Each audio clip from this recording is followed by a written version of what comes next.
All right, moving on to Spoiled. We only got one more left in season 3 after this, so let's knock this shit out. Now we got a bored housewife who lives in a fantasy world because her husband won't fuck her.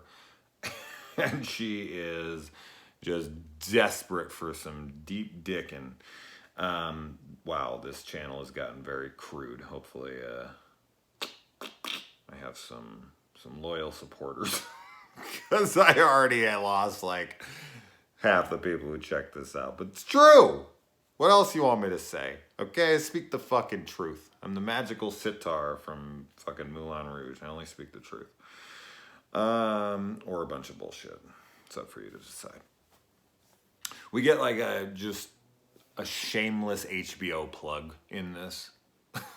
Like the guy's like, I get HBO, and then it puts on TV, and Tales from the Crypt is playing on the TV. Super ass meta moment here, and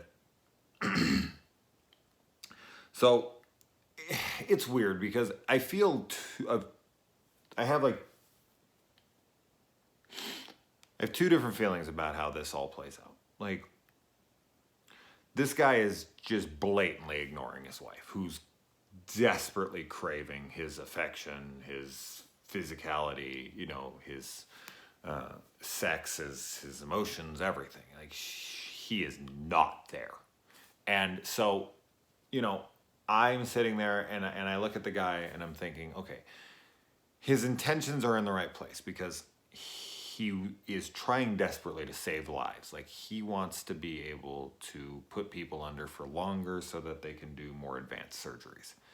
That's wonderful. I mean, the fact that his goal in this is to help people, and he's so obsessed with his work that he sidelines his wife, and the sacrifice he's making, he hopes that she'll make the same sacrifice so that he can have this great achievement. And of course, she can't see through that because, she's not a part of it. He's not making her a part of it. She's not even allowed down in there. He has a light like she's a child, like, that he's like, look, when this is on, you're not allowed to come around, which I totally understand that he needs that privacy and he's a brilliant mind and he can't afford the distractions. But at the same time, if you're going to be married, you need to keep up your end of the bargain and be there as a partner in all ways. So I understand where he's coming from to an extent, but I also am sitting there being like, you shouldn't be married if you're going to have this many lulls in your relationship due to your obsessive nature with your work. You have such a compulsion to become immersed in this shit that you really need to step aside and let your wife be happy somewhere else because you just don't have the time to give to her. Of course, in his mind, he thinks that if he can get this done, that once he's made this achievement, then they'll have all the time they need because he will have, this will be his masterpiece, and he'll be able to have as much time with her as he wants from that point on. Now, of course, anyone who knows people like that, that's probably not true. He'll just be on to the next thing that he has to figure out. And that's just, his analytical brain. That's how it works. But whatever, that doesn't matter. I guess I just look at this episode and then I see her character as well. And part of me understands that she's craving that affection, that attention. And I understand why she would cheat in that moment because she tried desperately. She really tried. She didn't just like, oh, well, you're not paying attention to me, fuck that. No, like, she tried to seduce him. She tried to tell him straight to his face, like, look, I need this. I need you. Stop this shit. And he just wasn't having it. So she really did try. So I understand the affair, but I don't condone the affair because they didn't have children. She didn't really have to be there. She could have left. She could have made a much bigger statement and definitely a more ethical statement if she had walked out. If she said, you know what? If you're not going to pay attention to me and I have no purpose being here, then so be it. I will leave. And she should have packed her shit. She should have left. And that would either do one of two things. It would end a marriage that needed to end because he wouldn't come running, or he would come running, and it may save a marriage that otherwise wouldn't have been if you didn't make such, a dramatic stand. So, yeah, I don't know. It's funny because I totally see where they're both coming from in this.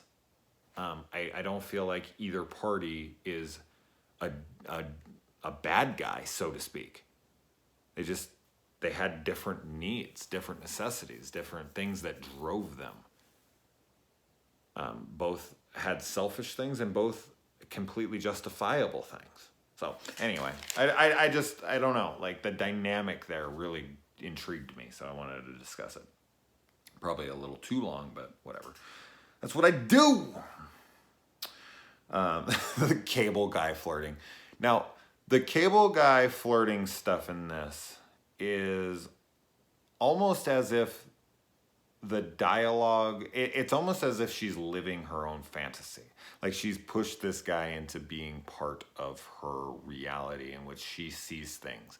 Like, this is seen almost through her perception, because the dialogue between them, the interactions between them, is very much like a trashy romance novel. The way that the on the nose one-liners that he has towards her, like the male connector goes into the female connector, and you just got to have the right tool, and it's big enough, and all. It's shit you read in a Blaze novel, in a trashy romance novel, in a soap opera, or whatever the shit that she's into. So it's almost as I said, as if we're seeing it through the lens of what she's perceiving in that moment, so that she can, fantasize. But yeah, so, and then it cuts to them getting caught, and him, doing the obvious thing as soon as they knock him out, and we know that they can do the surgery for a long time, and that surgeries that never could be dreamed of before could be successful now. How they healed in 14 days is beyond any kind of rationale, of course, but you just got to take it with a grain of salt. But yeah, they wake up and they obviously have other bodies. They have each other's body. You guys wanted each other's bodies so bad, I gave them to you. That was a good line, but just yet another twist that's like, you can see from a mile out. Doesn't make it any less cool. It makes it a little less effective, the fact that you can figure it out so easily. But I liked it. I thought it was cool. Do I think that he overreacted? Do I condone it? Of course not. This is ridiculous. You've caught your wife cheating. Leave. I mean, you're not really being a husband anyway, so you should be sitting there like, fuck, I caused this. I can't get past this, and that's okay, and you can admit that to yourself, and you can move on, and you can leave, and you can just say, we both were at fault here. You're allowed to have your emotions and get mad, but basically, killing somebody or maiming them in this way, I think that's a little much. Although, and this is very much, over a long period of time. It's not like he did this in a jealous rage in 1 minute. He operated on them for days straight. So he made a conscious decision. This is very much premeditated. So anyway, I think that the moral of this story is don't neglect your partner. It'll always turn out bad. So anyway, let's move on.